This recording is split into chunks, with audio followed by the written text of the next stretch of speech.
and a place to be. The two Peters on the way to me. No face to me. In a place for young free. And I got what it takes to rock the mic like yeah. Still rock what you say out the pop. But these I still put learn to go out. Home on the street. Philly Freeway. What's up, bro? What's good with you, man? What up with you, fam? How you doing? Let me get my sound right. You good? You good? Yeah, everything's straight, man. I'm good, man. How about yourself?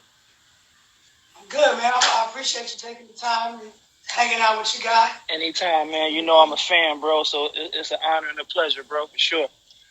Word. So I just got to let you know, I mentioned it when we spoke privately, right? Mm-hmm. But you didn't know, a lot of people don't know that I'm originally from Philadelphia. Right? Yeah, you was telling me. From North Philly. So, that being said, I've always kept my eye on and paid attention to everything that came out of Philly. You know how that is. You know what's crazy, bro? If I would have knew that probably would have gave me a little more hope when I was coming up trying to get on. Like, you know what I'm saying? That's love, is that right? Bro, for sure, man. You know. Why you say that? Because it's important to see people where you from obtain success. Like, you know, when I was trying to get on and I seen people like Eve and people like Beans really do it, and I could see them and touch them, I'm like, oh man, I know I could do it. Like, you know what I'm saying? So it was like extra motivation for me. You know what I'm saying? Yeah, and that's actually what I tell everybody, how that's what Too Short was to me. Yeah, you know, the fact that you see somebody that actually shout out Short. You know, I got a lot of love with Short. I did a record with Short back in the day, but it ain't never come out. But I got a lot of love for Short in the Bay. You already know. Yeah, we're gonna talk about that in a little bit. What album was that? Around what time was that you did? This was like I was working on Free at Last, so it probably was like around 2005 or something like that. We was in Miami. Okay. We recorded that joint. It was a remix to Real Niggas Do Real Things. Short was killing. I think I still got that joint too. Short was killing that joint. That shit was crazy. Did he ever put it out? No, we never. It was for my project, but we never put it out. Oh, it was for your project. Yeah, I think we couldn't clear the sample or something that happened.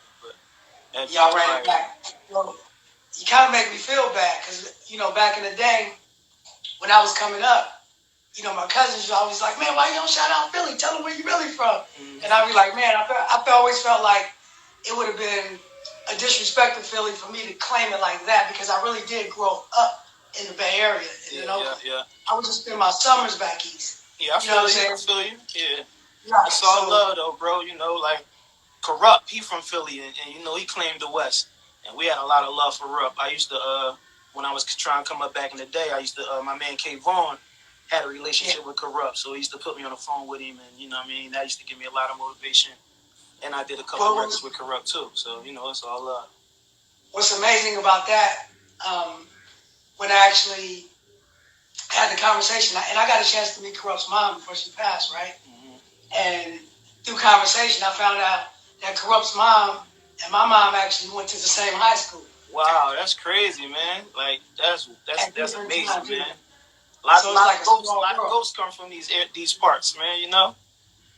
Word up. Mm-hmm. So you know, let's get into it, man. Let's start from the very beginning. What I know you said you seen Eve and all the cats as you were coming up, but really, what inspired you to really get into hip hop to where you wanted it to be your career? Who are your influences early? Man, my early influences is like Naughty by Nature, Black Sheep, Gangstar, then you know of course Big, Pac, you know NWA, you know like everybody that was like if I could close my eyes and I could visualize what you're talking about and it made an impact on my life, I rock with you.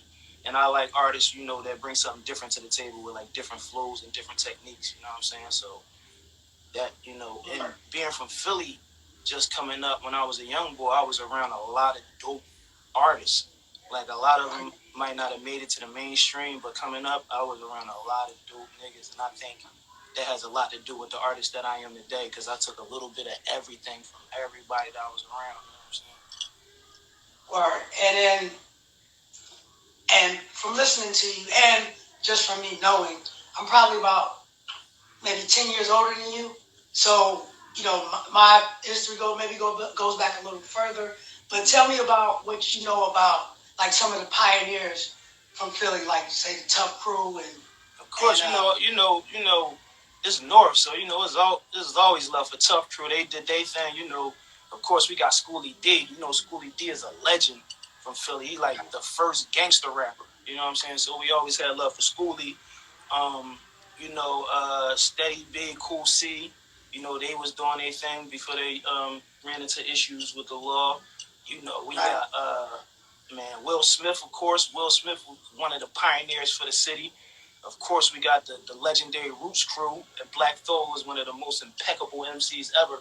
So, Philly, man, we had a lot of talent, a lot of flavor come out of Philly. Yeah, and I got to shout out a lot of the DJs that came out. Cash Money. Yeah. Tap Money's a good friend of mine. Shout out Tap Money. Yeah, shout out Tap Money, Cash Money. One of my favorite artists when I was a young boy too was Kwame. So Tap Money was from Philly, so that was big for me. Like, you know what I'm saying? And I met him last week. Once I finally got on and I met Tap Money and Kwame, I was like, yo, like, I showed them love and let them know how much, they influenced me on the come up. Yeah, Tap was on the show last week, and I was surprised too. Like, how you get a Philly DJ? You know what I mean? Mm-hmm. But that was wild. So tell me about the first meeting, or how did you even connect with Beans to set up the whole situation?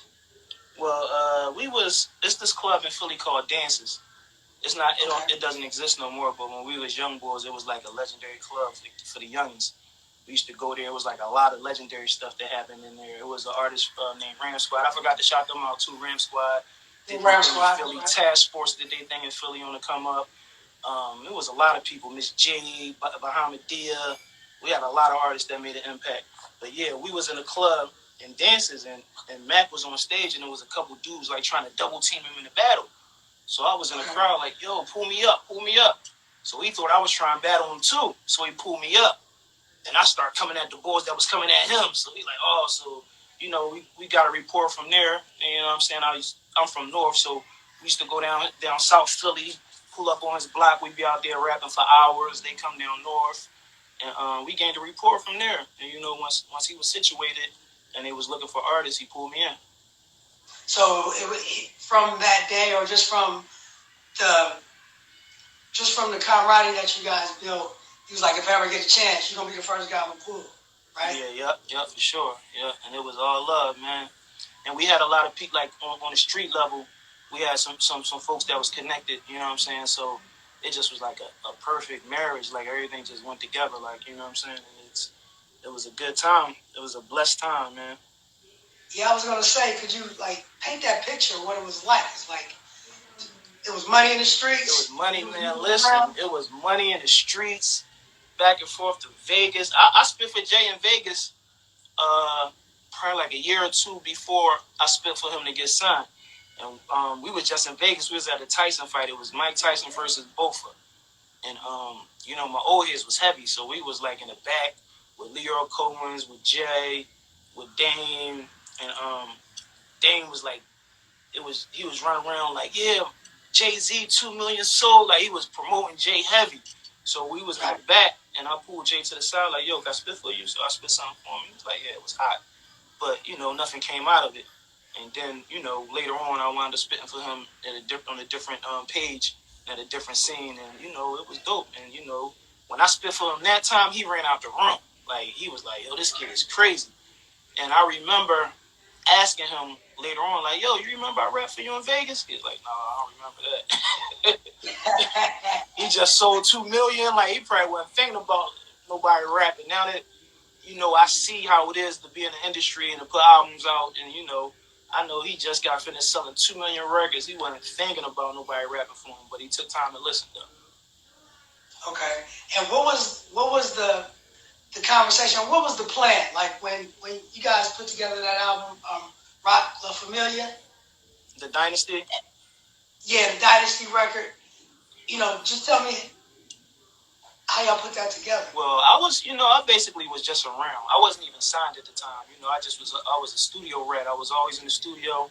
I was always, you know what I'm saying, with Beans around, like, you know what I'm saying, and they was working on the Dynasty album. And I think Beans was supposed to do the verse originally, but he was like, no, we should let Free do it. So they gave me the beat, and I took it home, and you know, I cooked the verse up, and I came back and laid the verse, and everybody was snapping, they was going crazy, and Jay was like, they had the chick, I forget her name, but the chick that do the violins, and she did the right before my verse came in, and Jay was like, I got you, I'm gonna set you up perfect. This your perfect introduction to the world. You know what I'm saying? And like he's so meticulous. He was like, the way the violins come right before your verse is gonna bring you in perfect. And that's what happened. You know, 1-900 Hustler is a memorable verse, man. And you talk about Jay being meticulous. You know, I always talk about how, you know, being in the studio with Pac, his work ethic was crazy. Tell us something about working with Jay that people might not know. He the same way. And hold on a second. Okay. Shout out. Yeah, like when I got around Jay, you know, he never wrote. Like, you know what I'm saying? He would just think about it and go in the booth and just kill it. He used to work hard, and naturally we adapted that. Like anything that you ever heard me spit since the beginning of my career, I never wrote down on paper. Like, you know what I'm saying? From 1-900 Hustler, we had a record out before that called Coming For You. It was me and Beans. We was on it was on DJ Clue album. And you know, anything that y'all heard from me that's professional that I put out, I didn't write. Everything was like, you know what I mean, cooked it up in my head and recorded it. So, you know, that's a blessing, and that's something that I picked up from Jay and everybody, Young Chris, Beanie Siegel, we all do it.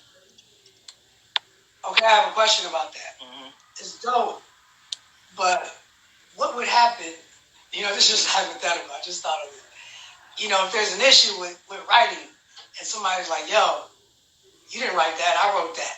You know what I mean? And you're not able to produce it on paper or the facts of it, or maybe it's something that you might forget. And you're like, damn, about 5 years ago I had this joint. No, I have been in the middle of it. Like, say I'm cooking a verse up and I'm cooking it up in my head. I've been like in the middle of a song, like forget a whole verse and be sick. Like, damn, I forgot. I know that was crazy.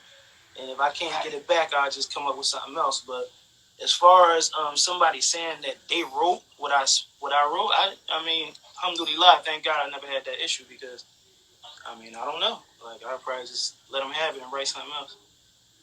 I'm saying it's an amazing talent, because I can't do it. Like, I've thought of shit in the car by the time I get home. Another thing, my handwriting's sloppy. Like, my handwriting's super sloppy. So, like, sometimes I would write a rap and can't even read it damn near. You know what I'm saying? Because my handwriting like chicken scratch. So it was like, damn, it was like easy for me. I'm like, that, I ain't got to write it down. I can just do it in my head.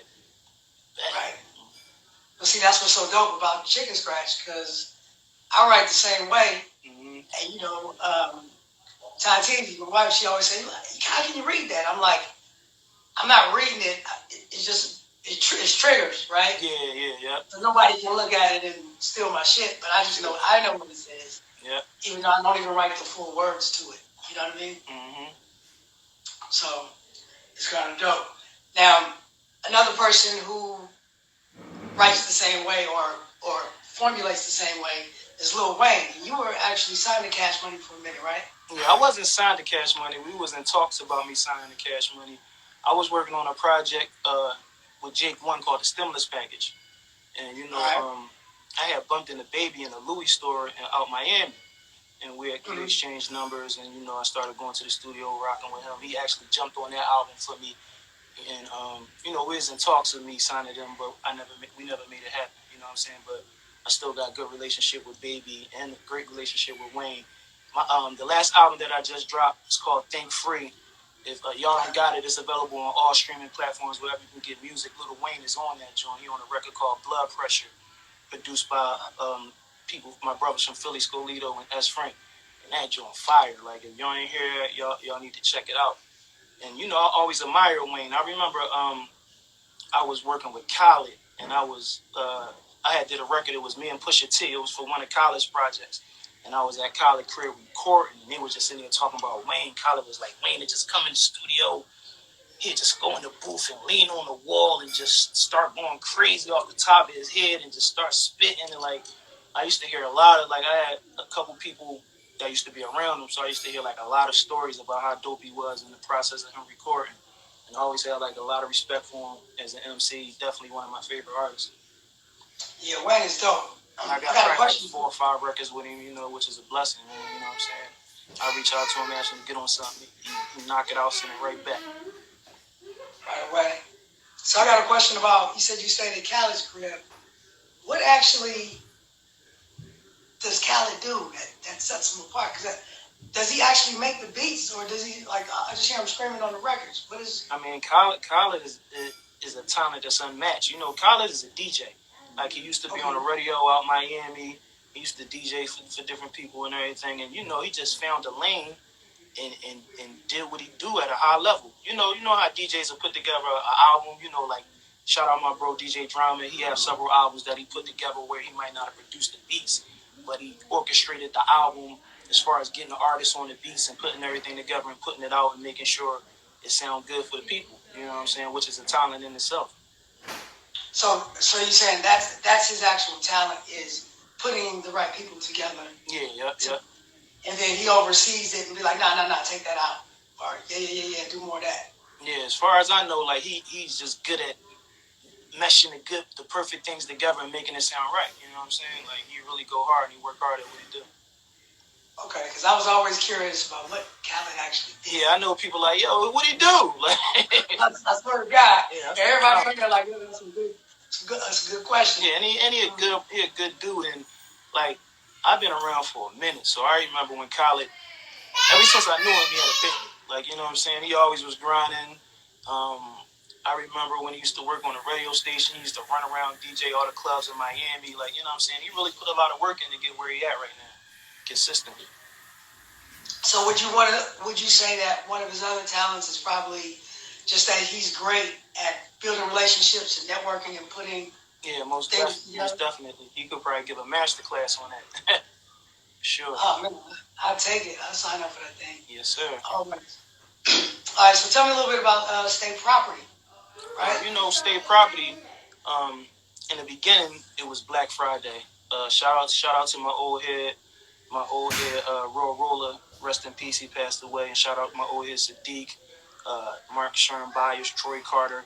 They like some brothers from Philly, that was real instrumental in putting a lot of artists on, like myself, like Eve, like Beanie Siegel, you know what I'm saying? So they had a company called Black Friday. And originally it was Oskino and Sparks, it was the Young Guns, and it was Beanie Siegel, so I had a great relationship with Beanie Siegel and, Sadiq and everybody, so I would come to the studio, come around, just start recording records with them. Like, it was like, I had my own squad called Ice City, so, it was like a perfect time, like everything blended together, and it was just like on time, everything was perfect. I got on the first State Property album, the first record I recorded with State Property was The Hood I'm From. And that's like on a State Property 1. And after that, we once we got together, things started moving. We went down Miami for a minute. And Beans and Bleak was supposed to be working on an album. Just Blaze was there.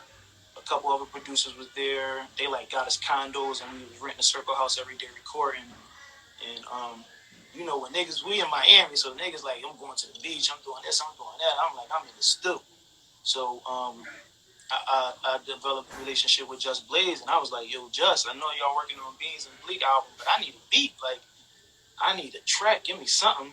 And he gave me Rock the Mic, and I cooked Rock the Mic up, came up with the hook and the bars, and told Beans, yo, this joint crazy. You got to jump on it with me. And he jumped on it. Originally, it was me, him, and Sparks, but Sparks didn't really fit with Sparks on there, so it wound up just being me and Beans. And the rest is history. And did you guys, then you got this State Property clothing line. Did y'all share in those profits? Oh, no. We ain't sharing. I wish we would have. It was early in the game anyway, so, everybody got to pay their dues, man. I was just happy to be there, and, happy to be making some money, from music, you know what I'm saying? And I was cool. The Freeway now would have definitely had parts of the profit. Now that I know the business a little bit, but it was definitely a blessing to be a part of the movement. We had the culture at the time, and it was amazing, man. I don't regret a second of it. Absolutely. And you mentioned Just Blaze, and eventually, your first couple of projects, it was mostly produced by Just Blaze and Kanye, right? Yeah, the first album was definitely Just Blaze, Kanye. Shout out Bink Dog. Played the heavy part in the album.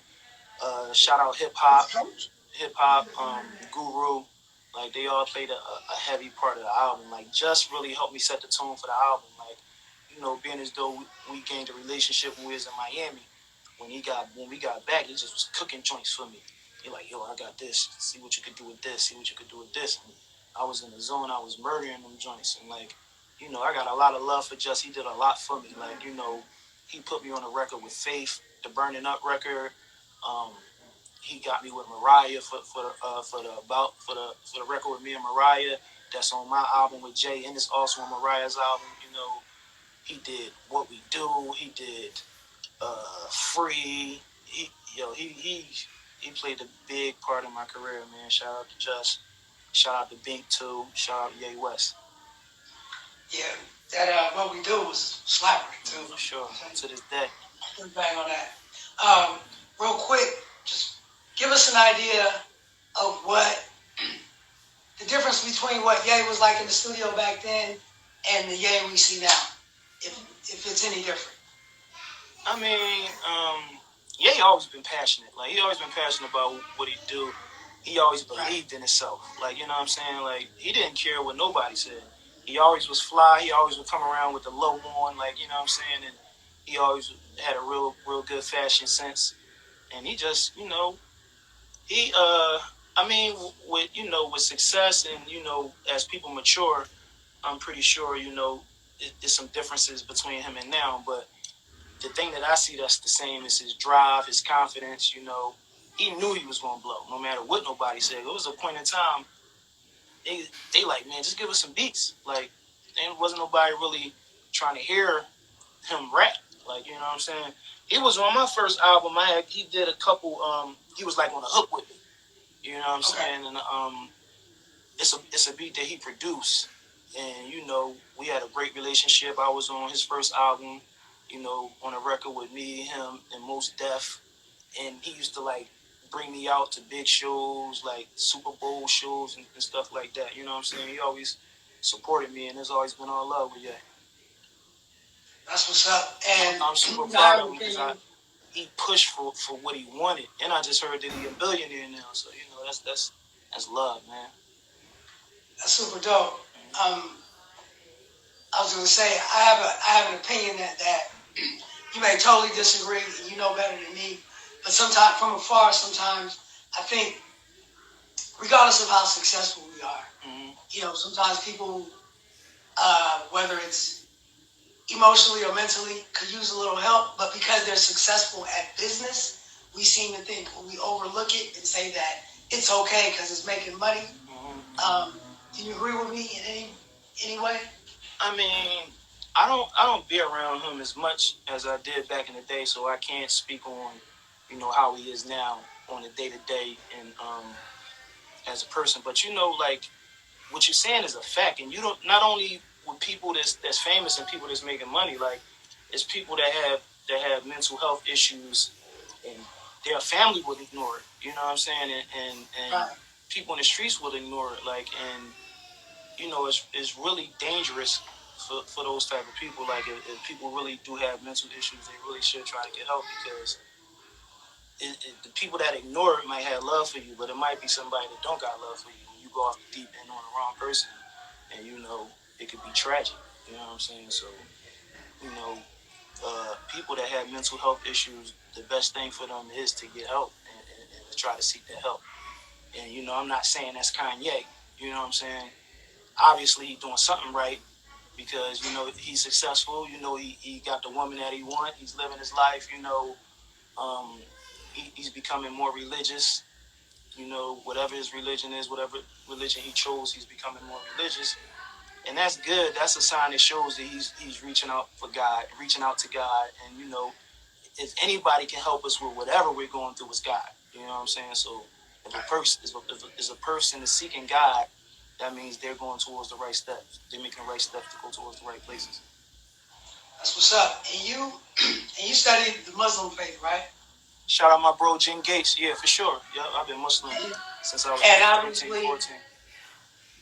me being from the Bay, we gotta talk about the Jack, man. The Jack, um, rest in peace. Yeah, rest in peace. He That's also my brother, man.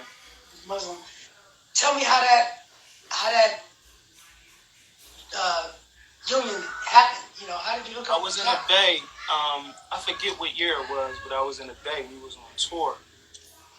I think I was either on tour with Jay or I was on tour with Beans. I think it was a promo tour when I dropped Free at Last and Beans dropped the project around the same time.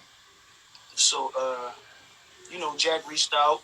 We wanted to get a verse. The game. Like you come to a new city, they reach out, want to pay you for a feature or whatever. So that's what he Right. did. And I went through, and it was all love. Like what I'm saying, and he's Muslim, and I realized that him and his squad was like on the same thing that I'm on. It's just they on the West Coast and I'm in Philly. Like what I'm saying, like. Right.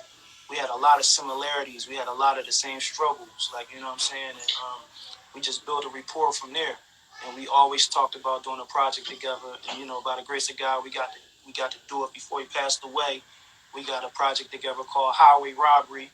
If y'all didn't hear it, y'all should go download it, stream it. It's available on all streaming platforms. And the money is definitely supporting my brother Jack's family. So make sure y'all check that out, stream that. And he just was a good dude, man. We did a lot together, man. We toured together. We went to Africa together. We went to Sweden together. We right before he passed away in 2014, we did a lecture tour in the UK. Okay. So we went to different cities in the UK, and we spoke at colleges, and like community centers in different places, and we just was sharing our experiences with being Muslim and being in the music business. From two different perspectives, and it was good. It was real informative to the people, and the crazy thing, like they had so much love for Jack and his music out there. It was like Okay. amazing. Like like when we in the States and when we other places, I was signed to the Rock, so people noticed me a little more because I'm Freeway. I had bigger records. So it was Right. like he was always with me. But when we was out there, it was like I was with him. Like, and it just felt so good to see my brother get that shine and get that light. Like they love him over there, man. Like they knew every record word for word. Like he'd been over there a couple times, so he took me to Brumtown. He took me a couple different places. Like we in the hood, 3 in the morning. Like where people shouldn't be at. Like we in the club.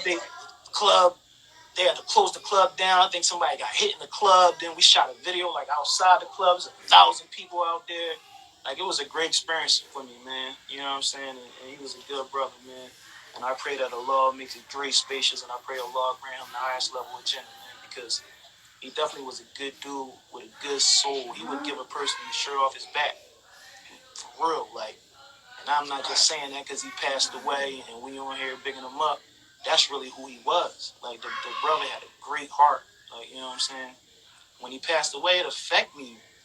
Like it affected me more than when people passed away that I knew all my life, man. Like that's the type of heart that he had, and that's the connection that we had, man.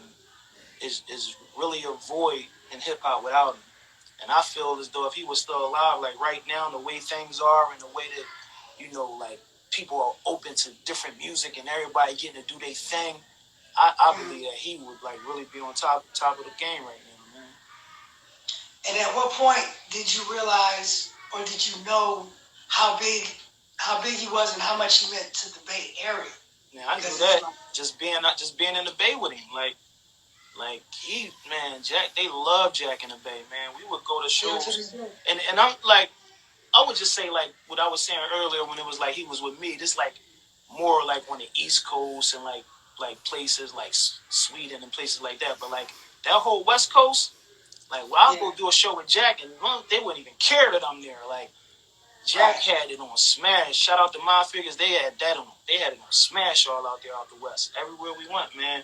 And especially in the city, they loved them and embraced them so much. It was just like unbelievable, man. Like I felt crazy comfortable out there. Like he had it on Smash. Like you know what I'm saying?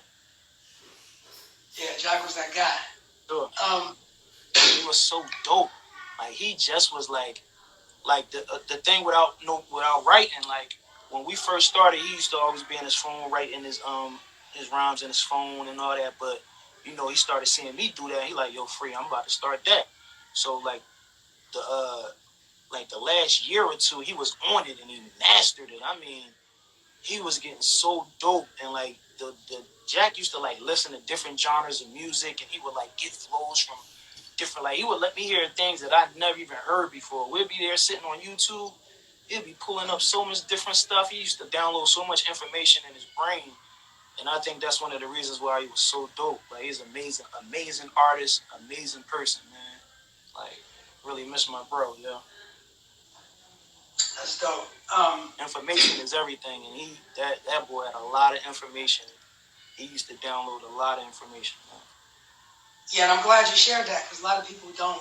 You know, obviously we don't get to meet our heroes personally, but you know a lot of people that just know Jack through his music, which is legendary and will live forever, right? Oh, for sure, yeah. Especially on the Bay, but just to get some introspective or some insider information on what he was really like. Yeah, he's dope. Like when they say he the dopest, they ain't lying, man. He definitely one of the dopest for real. All right, well, for a second, I want to lighten the situation up and want to play a game we always play with all our guests. You know your hip hop, right? I guess pretty much. For the most part. Most part, yeah. We got a game. It's called Who Said It, where my co-host Ty Teasy. Say what up, Ty Teasy. Hey. Can you hear her? Ty Teasy, what's poppin'? Hey, how are you? I'm good. And she gives you a line from a classic hip hop song, and you have to guess who the artist is and what song it is. Now here's the catch. I'll try, man. I'll try. Yeah, you can try it, and my people at home try too. And the very last question, if someone out there in the audience guesses it, we'll give them a free Money Being Young Hump shirt, courtesy of dmerch.com. But here's the kicker with it. Ty Teasy doesn't know this. I just gave her the lyrics. She doesn't know the song either. So she's reading it with no cadence or anything. I'm going to try though. All right. So you kind of get the idea, right? Mm-hmm. So, let's start with the first one. This should be kind of easy. And the Who Said It is sponsored by 90s Tees Hip Hop. Get your 90s hip hop. Get your 90s classic artist merchandise, your Digital Underground, officially licensed merchandise, dmerch.com, 90shiphop.com. Time teasing. All right. The first one is, I just chilled and relaxed a lot. I don't hustle. I just tax the block. Who said it? Oh, man. It's a little close. Did you hear what she said? She said, I just chill and relax a lot. I don't hustle, I just tax the block. Exactly. Who said it? Oh, man. I just chill and relax a lot. I don't hustle, I just tax the block.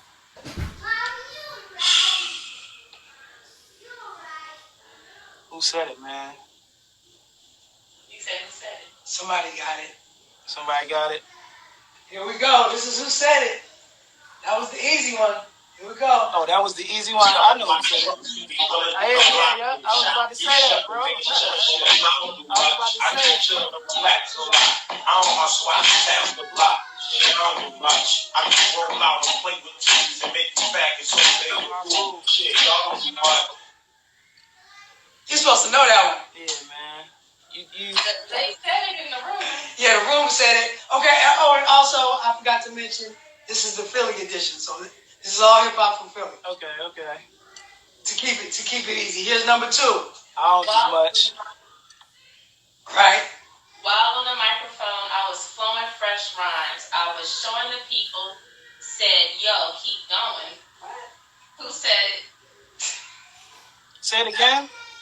Say it again. Okay. Say it slow. Okay. While on the microphone, I was flowing, fresh rhymes. I was showing the people. Said, yo, keep going. Ain't that Fresh Prince?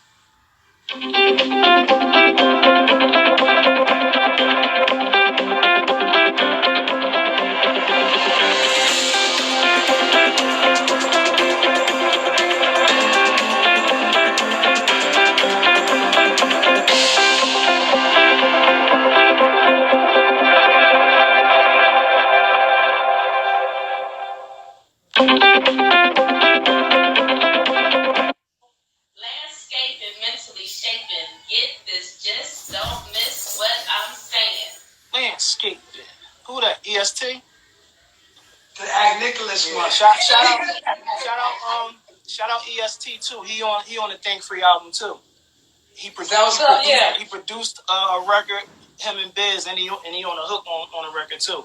And we shot a video for it too. Shout out EST. He did his thing on the production. He did a couple. We wrote a couple records for Beyonce. Like EST do his thing. He definitely is a staple in Philly, man, and that's definitely my OG. If I'd have got that wrong, he'd have been mad at me. Yeah, let's let the people hear it. Landscaping.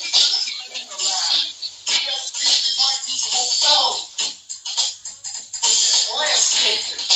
Mentally shaped. Get the gist, don't miss what I'm saying. Hilltop in a little bass drop. Soaking up sets like a house on my house. Yeah, it is. Yes, sir. I used to love 3 Times Though coming up. And actually, one of my cousins that's a little bit around my age with that, I kind of grew up with in Philly when I would be there. Mm-hmm. She lived right over there where he's from. You know, me and EST used to work out the same studio. It was called Platinum Bound. And he used to just be in there. That's back in the days to be working out every day. And he used to always tell me, like, yo, you special, man. You going to make it. Like, you know what I'm saying? And that meant a lot to me coming from him, you know, because he the OG, like, you know what I mean? And, you know, I spent a lot of time in Miami early, like, you know, with Old Boy and, you know, with Ross before he really started popping. I used to be out there for months at a time, and EST used to live out there too. So, you know, I used to go to the studio with him and Scott Storch, and, you know, it just was a great vibe down there early. He used to always support me. You know what I mean? That's the OG.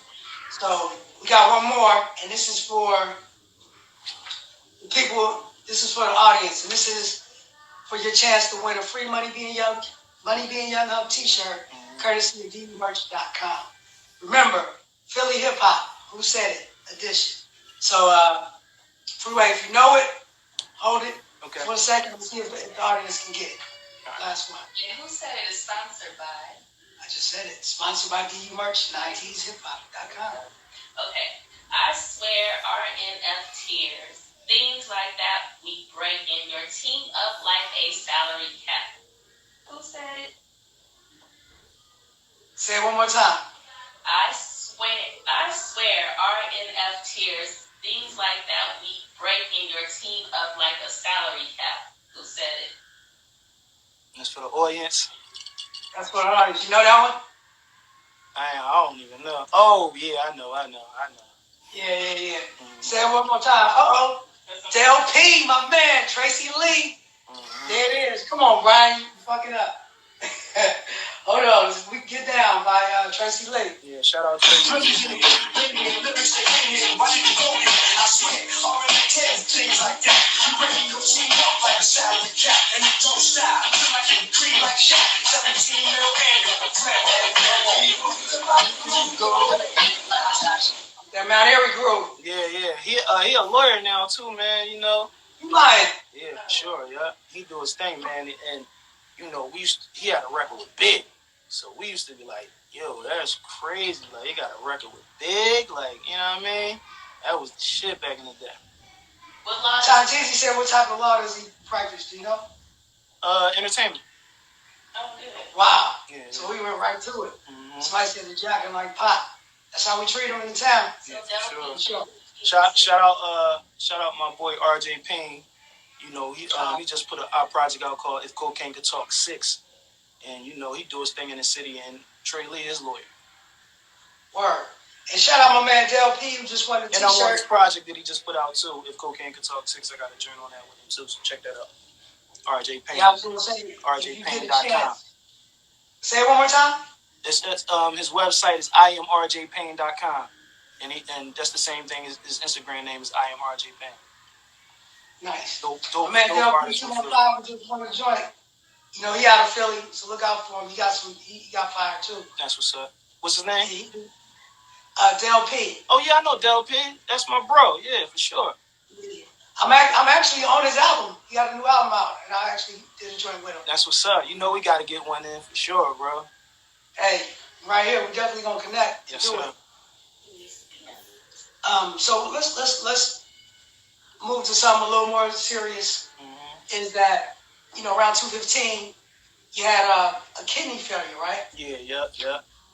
And you recovered from that, and you became a spokesman for the Kidney Foundation. Yeah, even before I recovered, I was on dialysis.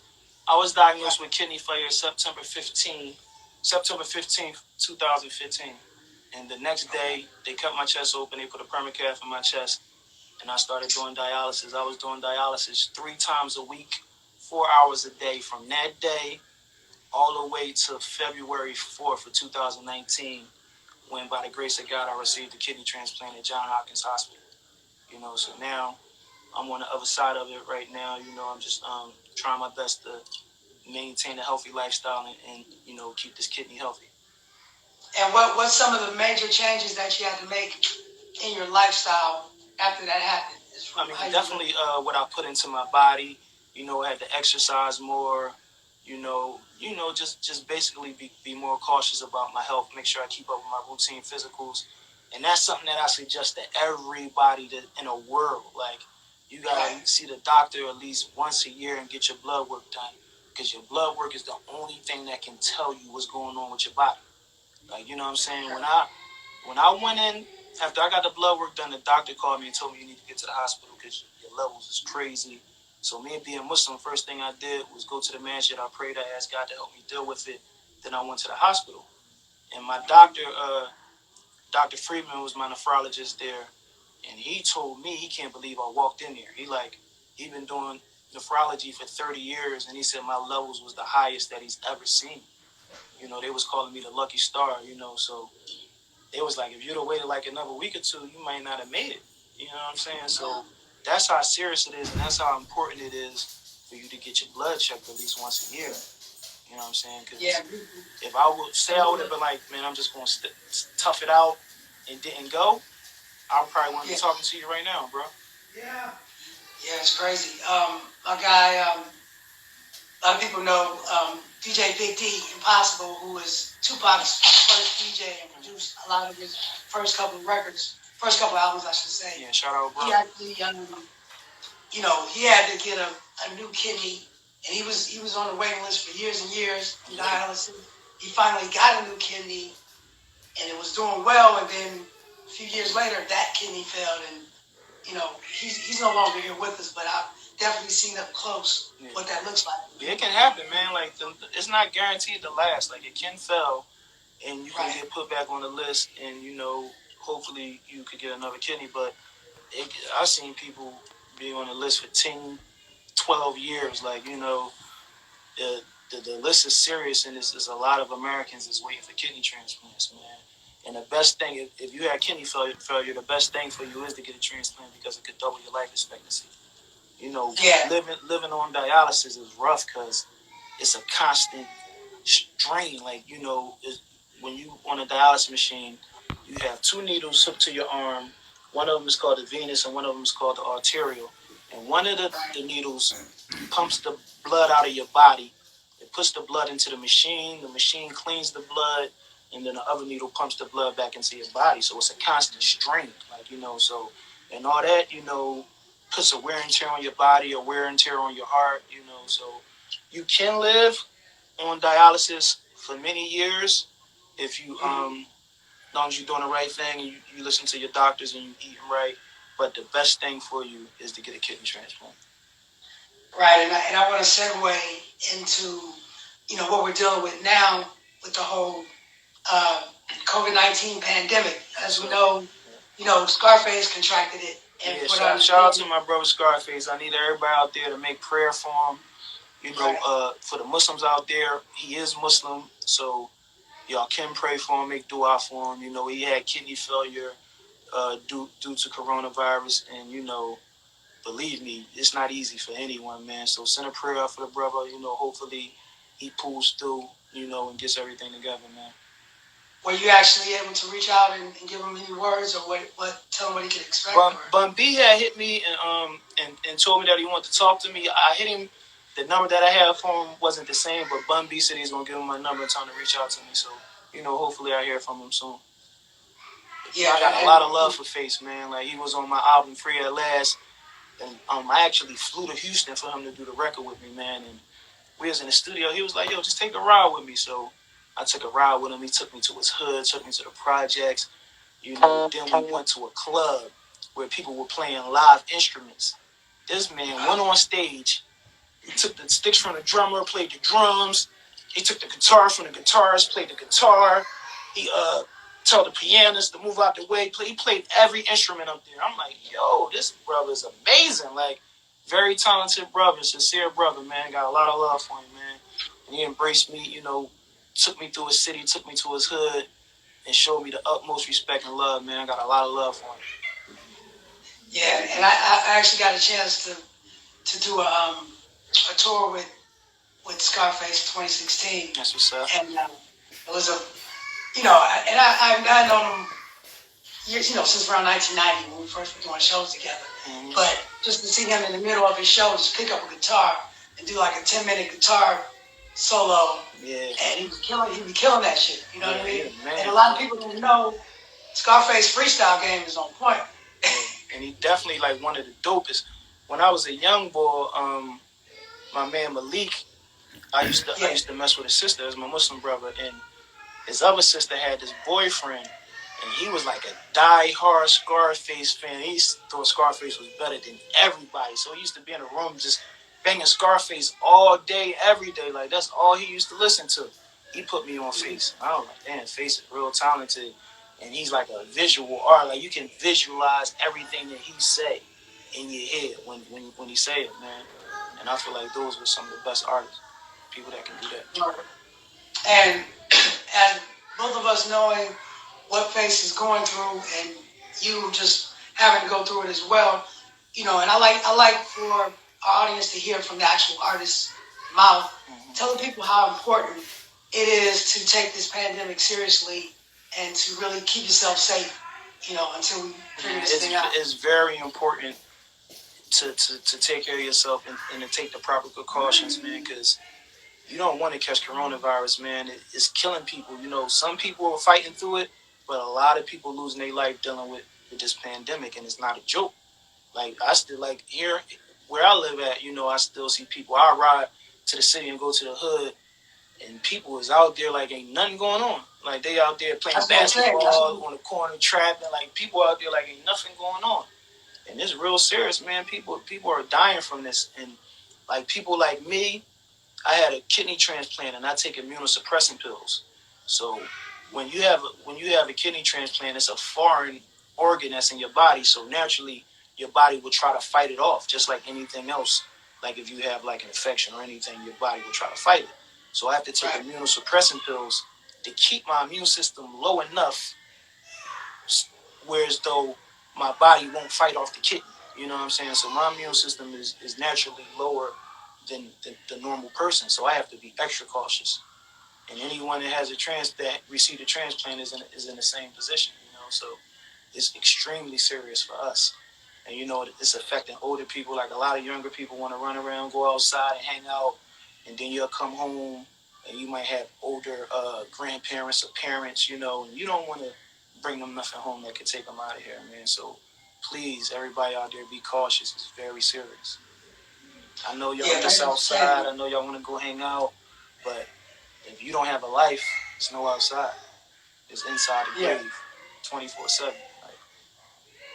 And I think because like you said, our people in the communities in the hood, they act like it's nothing going on. And I think just hearing it from somebody like you that people respect. Yeah, man, it's this part of Philly called Kensington Beach, right? Kensington area. So one of my homies be down there, and I was talking to him, and he was like, "Yeah, bro, I looked at the statistics of where the city's most affected at, and he was like, down the beach, it's no cases down there. It's like nobody's like they don't got it down there." And I'm like, bro, the reason why there's no cases down there is because nobody down there going to get tested. Like it's like the bad section of the city, it's like where all the heroin gets sold and all the like a lot of addicts and stuff down there, and they not going to get tested. Like the average person in the hood probably not going to go get tested. A lot of people don't even have insurance to get tested, man. So that's the big thing. Yeah, it's serious, man. So and you could also, it can be dormant in you, like you said, and you could be carrying it and giving it to people with a lower immune system. Exactly. Yeah, for sure. We don't know. Like the scariest thing of the whole thing is we don't know. They don't know. Like they don't really know. Like 14 days quarantine. They're not sure if it's out of your system in 14 days. I was looking at something where a chick, she had it, and she waited like 24 days, and then she wound up getting tested again, and they said she still had it, and she was like she done been around people, like she went back to work and was doing all kinds of things, and she still had it, and they couldn't tell her, did she get it again, or was it still in her system from the first time? Like, you know what I'm saying? There's a lot of unknown factors right now. So the best thing we can do is be cautious. And for the Muslims out there, and just a little lesson for people that are not Muslim, in Islam, we believe if you're not sure about something, you should stay away from it. If you're not completely sure about a situation, you should definitely try your best to stay away from it. If you're not sure that the building's going to burn, and don't go in there. Like, you know what I'm saying? So the best thing that we can do is try to be cautious and try to stay away from it. Yep, and then I would just also caution, everybody that's listening that's in these states that are reopening per se. Mm-hmm. They're opening up the areas and the things, the barbershops and the nail salons and tattoo parlors, the places that we go to. I would just say be careful about that. Yeah, for sure. Especially places like that, because they like the nail salons, the barbershops, it's like closed-in atmospheres, and people the barber got to be up on you to cut your hair. As far as the nail salons, they can have masks on and stuff like that, but it's still up close and personal. It's contact, skin contact, so you got to be extra cautious. All right, and I don't know how much time you have to chat, because they only give us an hour at a time, right? So when it goes on, I'm going to click back on. But even that being said, real quick, tell everybody the name of the album and where they can follow you or just tap in with you. My alarm went off. What you saying now? I said real quick, tell everybody, the name of the new album and where they can tap in with you. Well, my latest album is Think Free. It's available on all streaming platforms, everywhere you can download music. My new album, I didn't release the title yet, but the album is amazing. Shout out to P.I. Moneybags. Shout out to my man Biz. Shout out to Certified. We recorded the whole album in Philly. Freeway. Yo. It's about to cut off. When it cut off, I'm going to click back on because I want you to finish telling people about the record. All right, cool. All right.